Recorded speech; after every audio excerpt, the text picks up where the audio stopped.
All right, everybody. We're going to start this webinar now, and I will try to. The webinar should last around like 45 minutes, and we'll have in the beginning. We'll discuss a little bit about the feature, and then we'll dive into the more technical part, how it works, and how it goes through ConnectBooks. So, first thing is what is landed cost? What is this all about? And why is it also important? So landed cost basically means the terminology comes more like if I bring in a container from China, and let's say the container, the goods in the container cost you $40,000. The question is, what does that container cost you landed? Landed used as in terminology, what does that cost you when to the door of your warehouse? That's really where landed cost comes. So the question really is, what does it cost you to ship the products? And how much is the shipping costing you, and understanding the cost of goods sold from the product. So there is two main aspects here that we want to cover. Number one is we want to cover understanding cost of goods sold at a clear picture, meaning to say, when you analyze a product and you see that, let's say, it cost you $5, the product from China, but you want to also know what the shipping cost is. Maybe instead of $5, the product really costed you $7. So that's really one big, part that you want to know. The second thing what you want to know is at year end. So what happens is a lot of times, like let's say somebody wants to sell their Amazon brand. I know now it's not too hot in the market anymore, but people are still eyeing this option. People are still looking out to sell their Amazon brand. If you want to sell your Amazon brand, and let's say you want to show the correct profitability. Now, what do I mean? So let's say you bring in cost of goods sold. Let's say you bring in products from China. Throughout 2022, you brought in $1 million worth of goods. And let's say the shipping costed you, let's say, $200,000. Now, if you don't put that shipping as an expense, meaning if you put that shipping as an expense, then it will show that last year you had an expense of $200,000. Now, let's say you don't put in that shipping as an expense, you make a part of your inventory, then you will show more profit, which ideally will show that you did better last year. So for example, let's say you brought in $1 million worth of inventory, but only sold half of it.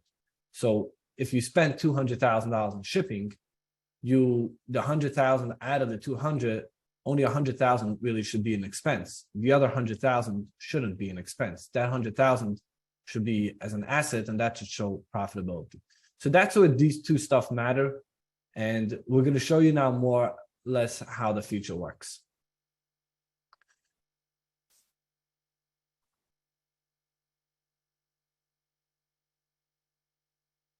Okay, so as we go in here, I'm going to start off by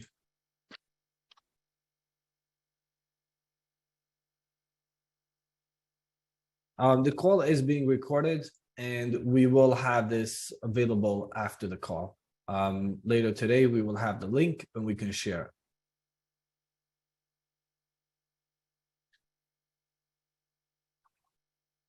All right, so as you can all see my screen over here, and you can see over here ConnectBooks. If you have any questions or anybody can't see or hear, just let us know in the chat. We'll take care of that and just make sure that everyone can hear everything. So over here, basically, the first thing what we do now, how does this feature work? And how does landed cost work? So the first thing is to understand, if you bring it from China, let's say an office chair and an iPhone. Okay, so let's say I can fit into a container, let's say 100 office chairs and 100 iPhones. Now, an office chair costs, let's say, $50 in China. An iPhone could cost you $1,000. Now, to ship an iPhone, it costs you $5. To ship an office chair, it could cost you $50. So when you have a container, meaning if you have a bill of, let's say, $5,000 to $25,000 shipping, you want to split that shipping based on the CBM, based on how much space each product takes up in a container. So if let's say the office chairs take up 95% of the container, you want to take that 95% of the shipping cost of the office chair and allocate that to the office chair, and the 5% of the shipping cost to the product. So this account is already set up on landed cost. And I'm going to show you really how we get to it and how we do it. So first thing is we have over here a products page. Now on the products pages, you're going to see over here products. It says products and imported bills. We have products and all bills. Now this would be more products that we have in QuickBooks, but these are from the recent bills. So products imported from bills. Now over here is where you would give us each product the CBM. Okay, so this is a one-time setup that we have for every single product, which you would tell us what the CBM is. So, and then the next thing is you would also tell us what the tariff rates is on each product. So let's say, for example, this is 15%, 5%, and working there. Then you have over here a little checkbox. If any product is missing CBM, you can kind of see which one it is. You can also do a product upload. If you have it in CSV, you want to upload the whole thing. So on the products page is where you're gonna put in the CBM. Then on the settings tab, we're gonna have two things. So how does it work? So the way it works is I'm gonna go over here to open bills. Over here is we will display all the manufacturing bills. Now, how does ConnectBooks know this bill from QuickBooks is a manufacturing bill? So just one thing just to mention that this whole feature only works if you use our itemized integration in QuickBooks. So what we do is we pull all the bills from QuickBooks.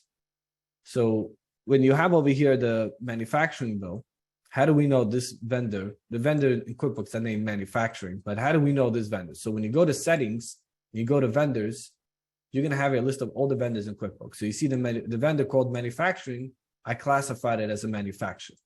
So we're not going to pull every single bill what you want. And if there's a vendor that you don't want us to pull, then we won't pull. So basically you go through all these vendors, all your vendors, and you say which vendor is a manufacturing bill, and then you say which vendor is a shipping vendor. So let's say this vendor, ocean freight, this is a freight vendor. So you go through this, and once you allocate this and you connect the sync, that's when you will start to see over here bills. Okay. Now, then the next thing is in terms of products. So what happens is you have to also set up QuickBooks items. So QuickBooks items, this is a list of all the QuickBooks items you have. So over here is where you would go through each product and you would tell us if it's a freight item or not. So what happens is in QuickBooks, let's say, for example, you have a bill, an ocean freight bill. So here I have a bill of $25,000, but let's say we named this bill called CB. We gave the item name CB freight, right? So if I was to go down here, look for CB freight, so you see this is marked to a freight item, okay?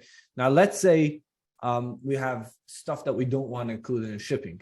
Let's say we have other charges here, like for example, the demurrage. I always tell people the demurrage shouldn't be included in as a shipping expense because it's pretty much, your problem that you couldn't return the container on time. So if you want to like split part of the bill you want to be allocated for shipping, part or not, then you set up different items. Now, it does need to be set up as an item. If it's not set up as an item, we're not going to pull it. We're not going to pull chart of accounts. The way we work is we pull the item. And this is going to be a service item, and you can allocate it to whatever freight account. You will allocate to the proper freight account that ConnectBooks will use. And that's how, it would go in and out. So it needs to be set up as an item. If you don't want this 25, let's say you want to split it between the two, you can kind of, let's say, do like you can let's say do a shipping expense over here. You can type in over here. Let me see, freight. So I can, let's say, I actually have it as an asset account, but if you want to, let's say, create any other shipping, any other account that you want, let's say you want to just put it directly to cost of goods sold. You want to, let's say, put in $15,000. So now the bill is going to be 25, plus 15. We're going to ignore this 15 as long as it's set up as an item. So the two parts that would require the setup would be the vendors, and then would be the QuickBooks side. And then of course also the products to give us the CBM. Once these two stuff are all set up, then we're going to go to the Open Bills tab.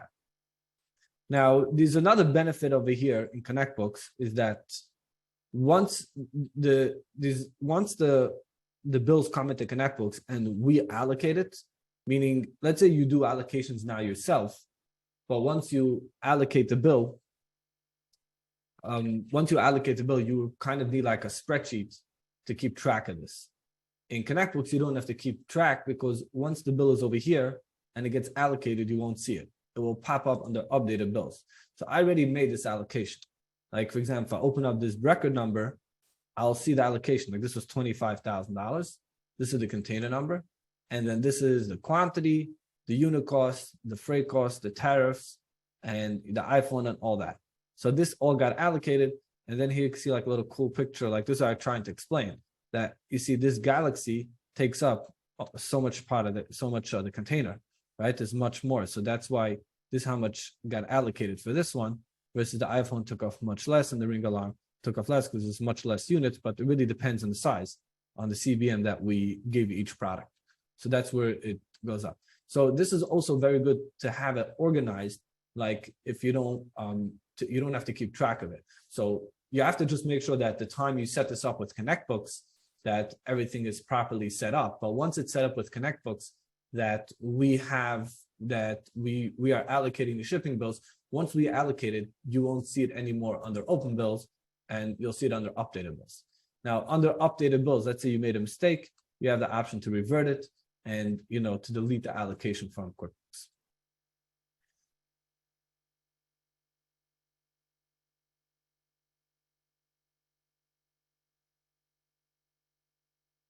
So now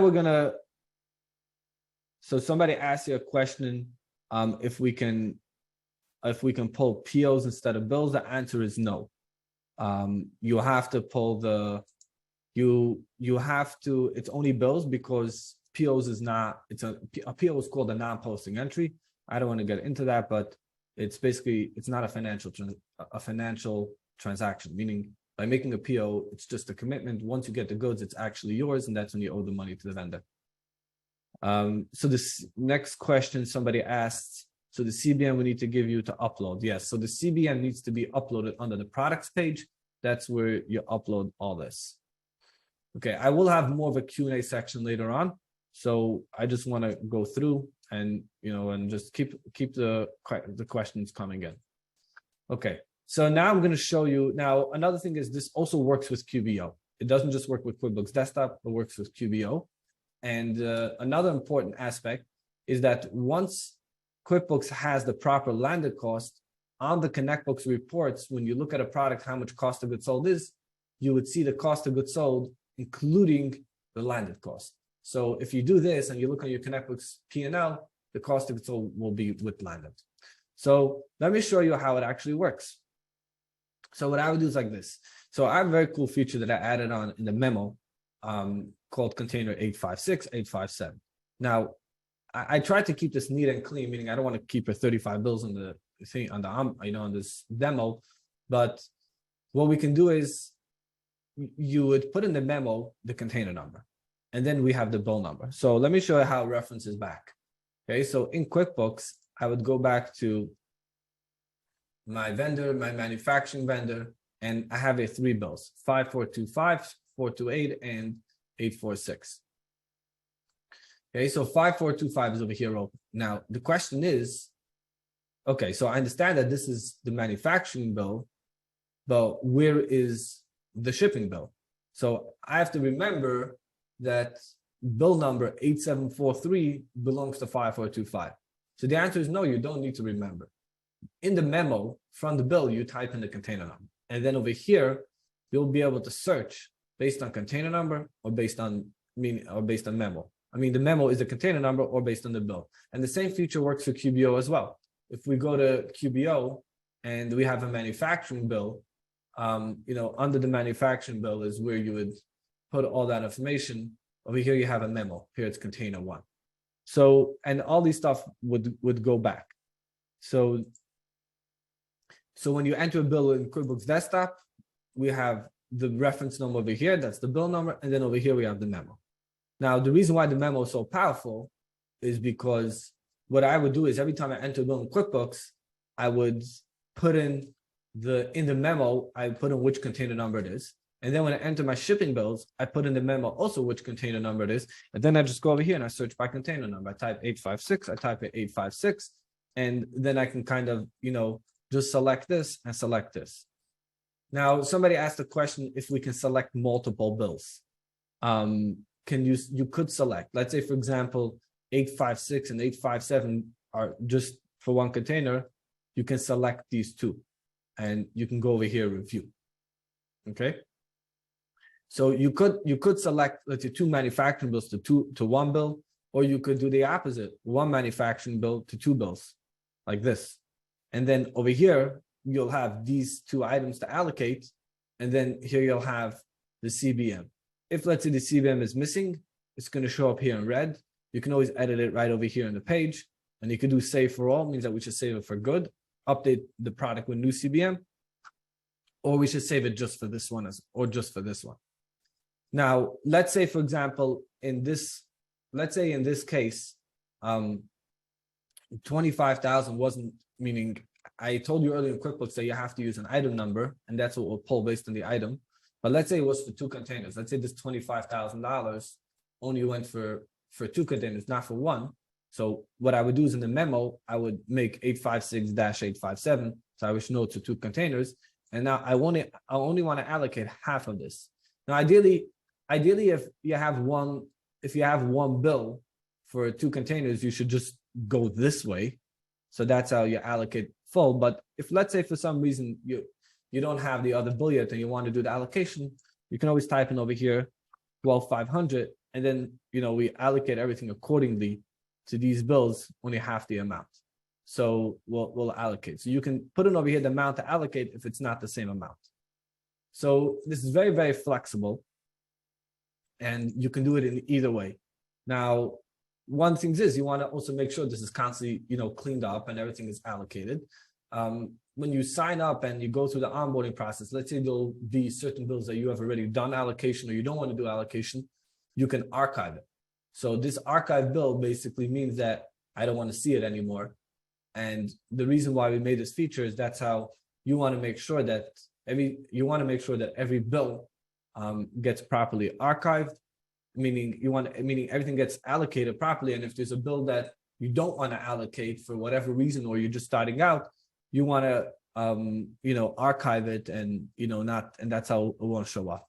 So what you do is you select this over here, you select this one over here, you do review, we do the allocation. You could press update course, or let's say update course and export.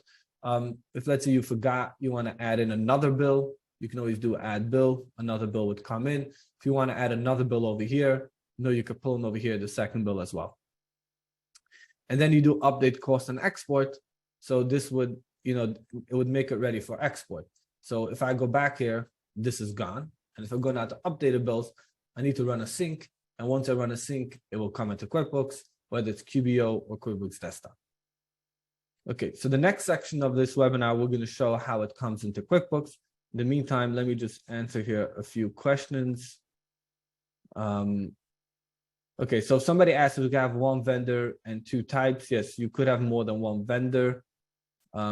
We could have more than one, meaning you can allocate as many bills and as many vendors. Yeah, meaning if you go to settings under vendors, you can have as many manufacturing vendors or freight vendors you want. You just need to take each vendor and select the proper one over here. If the manufacturer bills it for the same bill on the same freight, so if a manufacturer has the same bill, I'd probably tell you that you do need to split the bills.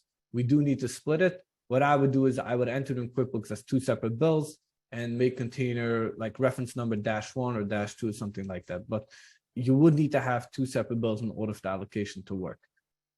Actually, it would also need to be two separate vendors, because ConnectBooks will get confused which is a manufacturing or was a shipping bill. So if your vendor bills you for the same, you should have two separate vendors in QuickBooks. Inspection bills and warehousing bills, yeah, you can allocate the inspection bills and warehousing bill as well. as long as you want to allocate it based on the CBM, meaning to say, if questions about warehousing bills, I don't think it works on CBM. I'm not sure if that's going to work based on CBM. Meaning to say, I don't think inspections, they do that.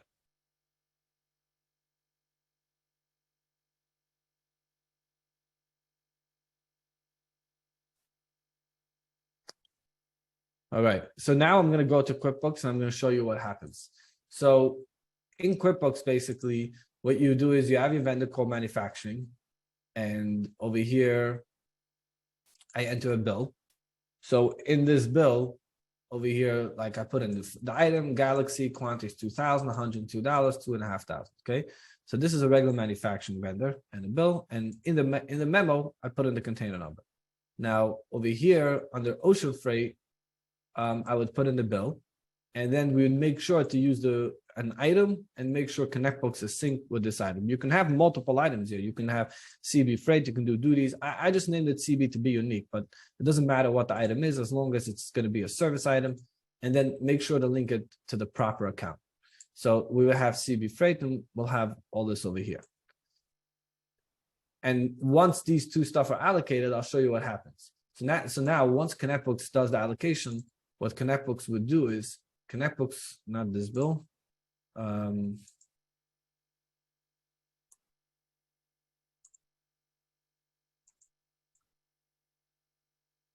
So over here, you'll see the allocation. So these two types of things. So we automatically create an account called the other current asset account, which is called ConnectBooks Freight, and then we'll have another account called ConnectBooks Tariffs. So what you want to do is when you enter those bills CB item, like when you enter manufacturing bill, meaning your shipping bills, you want to make sure they're going to be linked to ConnectBooks Freight account, so it washes out. So over here, you'll see that this bill is, we allocated for Galaxy A, 14,900 towards freight and 30,000 towards tariffs. Now, tariffs works as a percent of the item. So meaning to say this item is 250, meaning, okay, 250, this wasn't the real cost I remember, it's like 2 something. We do a percent, times the cost, because that's what it is. So over here, the bill really was 213. Like the bill looked, if you look at this bill, this is how it was originally. It was 205, 2,500, and 5,500. This was all zero. So what ConnectBooks does over here, you'll see we're bringing this in as 250, 10,000, 70. We're updating these amounts, and we're taking it out over here based out of these chart of accounts: ConnectBooks Freight, ConnectBooks Tariffs.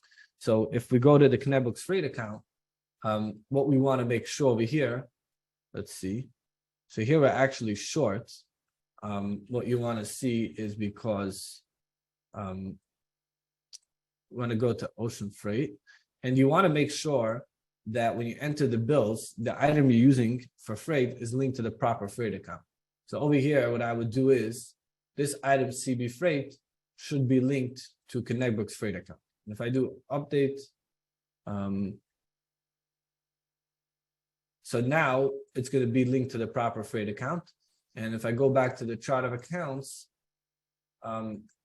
you'll basically see over here ConnectBooks Freight. So now these 50,000. So there's a $5 discrepancy there, which you need to write off. It has to do based on the rounding issue, which QuickBooks can't handle more than a certain amount of decimals. But basically, you'll see 24,995. These are the allocations. This is the shipping, and you would reconcile this account and make sure this ends up to be zero. So this is in QuickBooks Desktop, and the same, would run for QBO. So in QBO, it's kind of be the same thing. You would have, I go to vendors, I would have 2 vendors, a manufacturing vendor, freight vendor. So over here, I have a freight vendor, and I would open up the bill. So I have a container for $6,000. Here we use a product called Freight In, and in the memo, we put in container 2, which got pulled over to QuickBooks, to ConnectBooks. And then if I would go back to the manufacturing, we have 2 bills over here. Let's see. So here we actually did the allocation. We have 2, Shopify SKU, Shopify SKU 7, Shopify 12, and then ConnectBooks made all these allocations out of these accounts. And the same idea, you want to make sure that those items are linked to these proper accounts, so they kind of like zero out. So the same thing what we showed you in QuickBooks Desktop, works for QuickBooks Online, and this can all be done over here. Okay, so I'm gonna jump now back to the Q&A, and so somebody asked a question: Will I be able to see on the reports the original price? So on the reports, you won't be able to see. Meaning, if you want to see the original price of the product, you can see it over here in ConnectBooks. You can see over here the unit cost and then the freight cost with the tariff cost. In ConnectBooks reports, you will not, meaning on the profit and loss report, you will not be able to see the price. The reason why that is because the way we do the allocation is we are actually updating the product itself. Meaning to say over here, what we're doing is we're saying this product, instead of 105, whatever number is, it's now 125. So when ConnectBooks pulls the cost from QuickBooks, we get notified that the new cost is 125. So we just say that this product really costs more, but we don't, meaning it's not set up that way. Next question somebody has is, how do you account for unaccounted CBM? Meaning a container can hold 68 CBM and the goods are things. So this is a very good question. Somebody's asking basically, how do we account for, let's say the container is not full, or let's say there's something like that. So to answer the question is, the way this works is we take this $25,000 and we split it based on this, meaning to say we take the 25,000 and we sum all these three products together, and then based on that, we split it accordingly.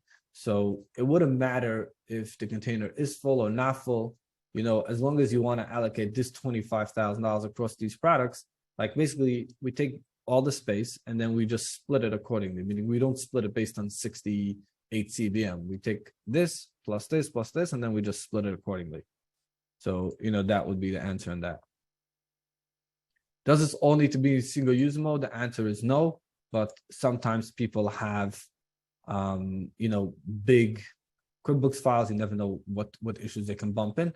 Also, single user mode really depends if you have a server. Sometimes I've seen people not have good infrastructure in an office. Like they have very cheap computers and they try to do a lot of heavy stuff and it gets wrong. So sometimes you should check with your IT about that. Next question is, can you calculate by cubic feet? So it really doesn't matter. You can do it. This is the CBM, it's length, width, and height. So let's say you don't know what the length, width, and height is. You can do a hack. You can type in over here. Like this is, let's say the, 5 times 5 is 25. And then you get to 125. This would be the total CBM. But let's say you only have the total that it's 125. So you can do 1, and over here you can type, 125. You can do this way. Now, this doesn't matter what dimensions you put in. Meaning you could put in inches, you could put in feet. It doesn't matter what you put in over here. As one thing I would say is to be consistent, meaning to say you don't want to put in, once inches and once meters and once feet. But whatever metric you want to use doesn't matter to us, because we're basically just going to take the total number and total up the whole space. So let's say each product takes up 50 feet. We're going to do a total of 150 feet and just divide it by 3. So it doesn't matter which one we use, but the easiest, what most people use is meters, is the CBM.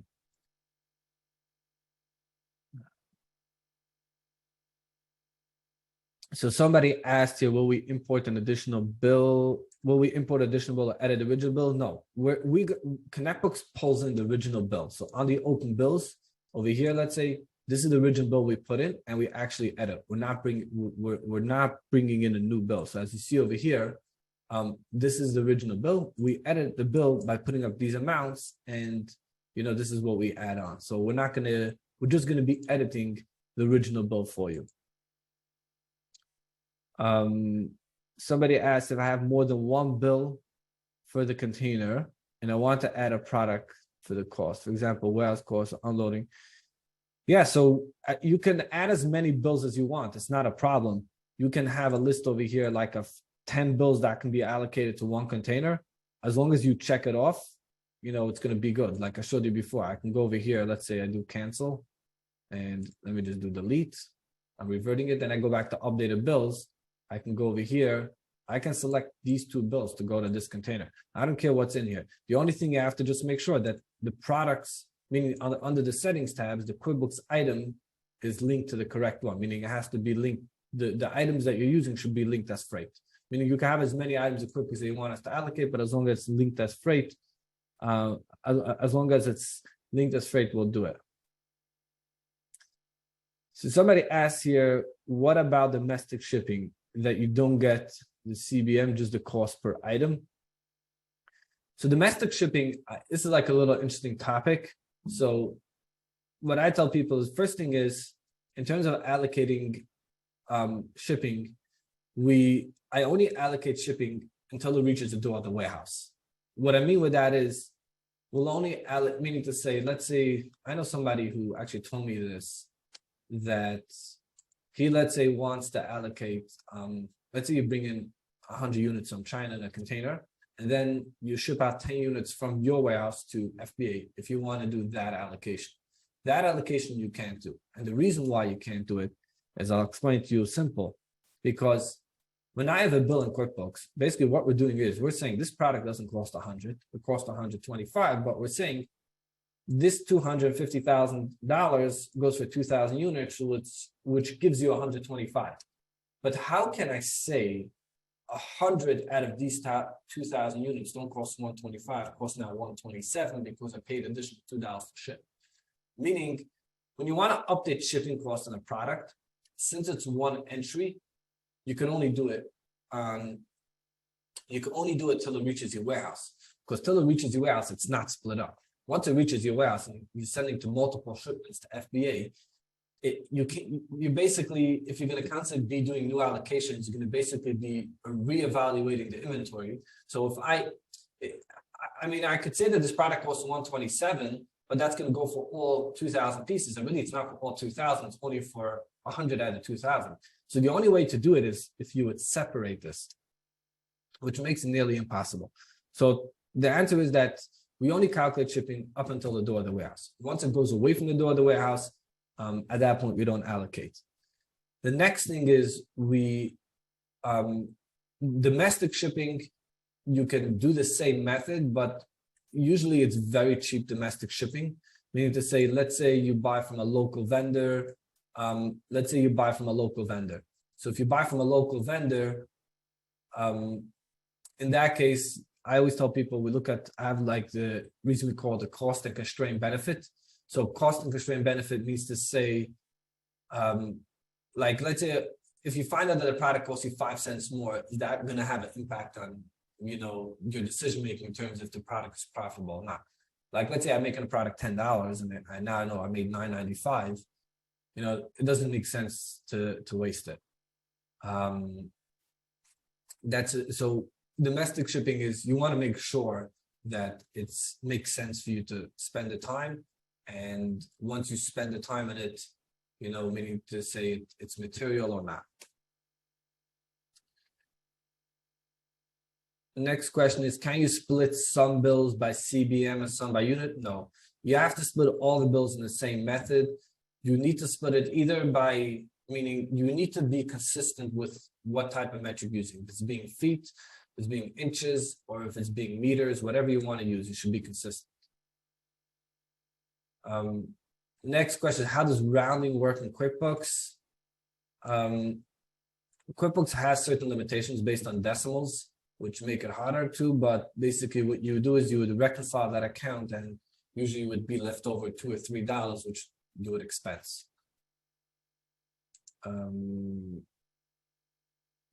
Duties is also pulled into CB. Yeah, so the duties do get pulled into Connect, meaning in duties, we don't pull the bills from QuickBooks because the way duties work is it's a %. So what you do on duties is you go to products and you just give us over here a tariff rate, which we use, which that's usually a % calculated based on the sales. So if let's say your duties are 10%, or let's say you're in a 25% category, then you would put it over here 25%, and then we would take 25%, whatever it is. So like, if you, let's say, go over here and we allocate, let's say, these two stuff, the tariff is calculated based on the %. that you put into the product. And that's based on that. If we're going to have a recording from the webinar, the answer is yes. Is it going to change the total balance due by manufacturing? Because if yes, to be remaining open balance. So the answer is it's not going to change the total what's due. If you look at QuickBooks over here, you see this bill is already allocated. You see it's allocated. The amount is $213. This bill over here is not allocated and it's still $213.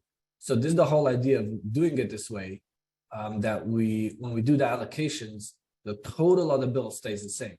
Meaning to say the total amount is still $213. However, we increased the cost. So whatever you owe to your vendor will still show that you owed.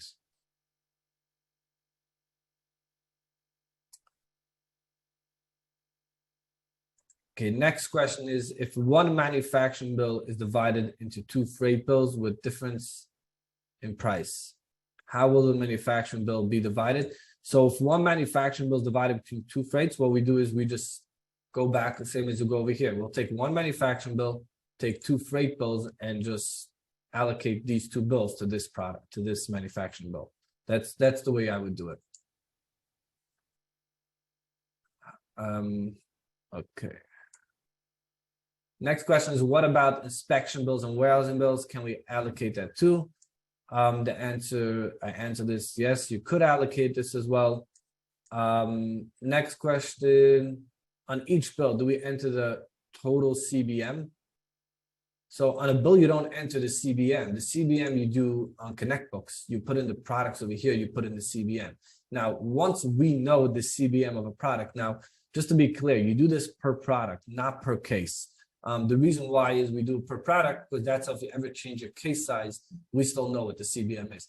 Ideally, I don't think you'll be changing a product. If you do, you probably will have a new product in QuickBooks.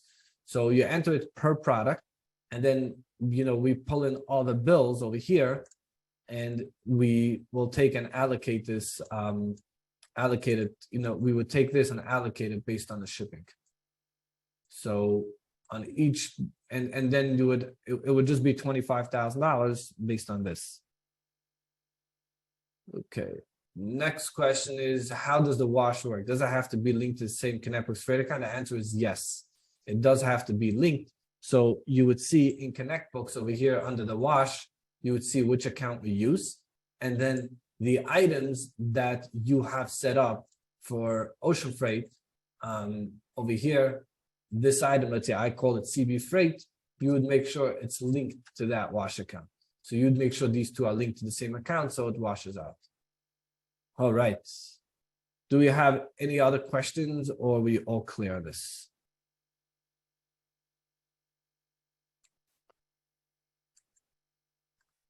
All right, so it seems like we don't really have any more questions coming in. We actually answered a total of 25 questions. Pretty impressive. I thank you all for joining. And if anybody wants to sign up for the feature, the best thing at the moment, the way is you have to just send a chat to support. Support will enable it, and they'll give you the pricing for the feature as well. And, you know, if you have any issues or any questions, just, you know, feel free to always reach out to us. Just keep in mind it's a new feature, and, you know, it's working properly. We have tested it, but since it's, you know, we just rolled it out last week, but it should all be working properly. So if anybody wants to sign up for it, just send a message in the chat to support, and, you know, we'll enable the feature for you. Thank you, everybody, for joining the webinar, and have a great, wonderful day.